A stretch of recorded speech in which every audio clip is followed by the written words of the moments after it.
ક્રિપ્ટોકરન્સીમાં investment કરવાથી અને share માર્કેટમાં ઇન્વેસ્ટમેન્ટ કરવાથી વધુ નફો મળશે તેમ કહી લાખો પડાવવાના મામલે એકને એક સાયબર સેલની ટીમે ઝડપી પાડ્યો છે।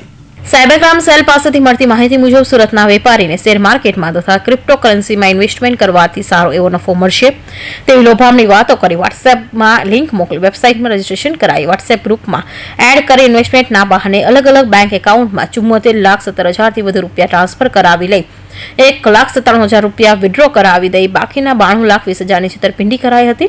આ અંગે વેપારીએ સાયબર ક્રાઇમ સેલમાં ફરિયાદ કરતા સાયબર ક્રાઇમ સેલની ટીમે ઠગાઈમાં વપરાયેલા યુનિયન બેંકના એકાઉન્ટમાં માલિક અમિત કુમાર કનૈયાલાલ કડિયાને ઝડપી પાડ્યો હતો।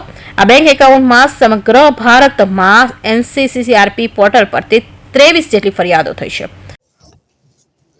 सूरत साइबर क्राइम सेल द्वारा अन्य एक 67 इयर्स के कंप्लेनर हैं जिनको भी फेसबुक के माध्यम से उन्होंने इन्वेस्टमेंट के लिए अलग अलग चीज़ें सर्च कर रहे थे। इनमें फेसबुक में उनको किसी का कांटेक्ट हुआ और उनसे वो व्हाट्सएप पे उनसे बात चालू हुई थी, जिसमें उन्होंने 74 लाख जितना इन्वेस्टमेंट किया। इनिशियली 2 लाख जैसा उसको हाई रिटर्न्स दिया गया, तो वो लालच में आके ज़्यादा 72 लाख और इन्वेस्ट किया गया था। इस केस में अहमदाबाद से एक अमित कड़िया को अरेस्ट किया गया है।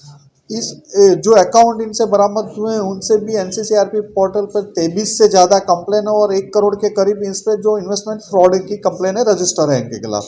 इन सभी तीनों केसों में 10 से ज़्यादा आरोपी की धरपकड़ करके एक साइबर क्राइम सेल द्वारा इन्वेस्टिगेशन चल रहा है।